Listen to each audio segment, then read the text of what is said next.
اعوذ باللہ من الشیطان اللعین الرجیم بسم اللہ الرحمن الرحیم اللہم صلی علی محمد آل محمد وعجل فرجہم۔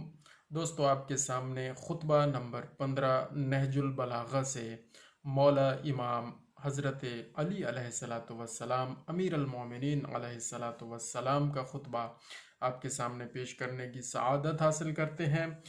حضرت عثمان کو عطا کردہ جاگیریں جب مسلمانوں کو پلٹا دیں تو آپ نے فرمایا، خدا کی قسم اگر مجھے ایسا مال بھی کہیں نظر آتا جو عورتوں کے مہر اور کنیزوں کی خریداری پر صرف کیا جا چکا ہوتا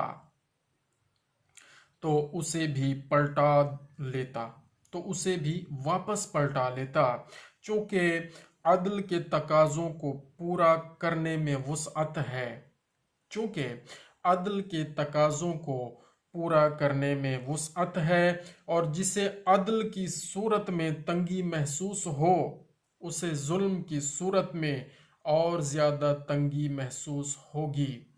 جزاک اللہ خیرہ۔ دوستو، عدل کی صورت میں اگر تنگی محسوس ہو رہی ہے، ہمیں اپنے آپ پر غور کرنا چاہیے کہ اگر کوئی بندہ، کوئی ہمارے ارد گرد ہمارا ہائر اپ یا ہمارے برابر کا یا کوئی بھی بندہ عدل کے تقاضوں کو پورا کرتے ہوئے کوئی عمل سر انجام دے رہا ہے اور ہمیں تنگی محسوس ہو رہی ہے تو پھر ظلم کے نظام میں ہمیں اور زیادہ تنگی محسوس ہوگی۔ یہ مولا متقیان حضرت امام علی علیہ السلام کے خطبہ نمبر 15 سے ہم نے اخذ کیا ہے۔ جزاک اللہ خیرہ۔ اللہم صلی علی محمد آل محمد وعجل فرجہم۔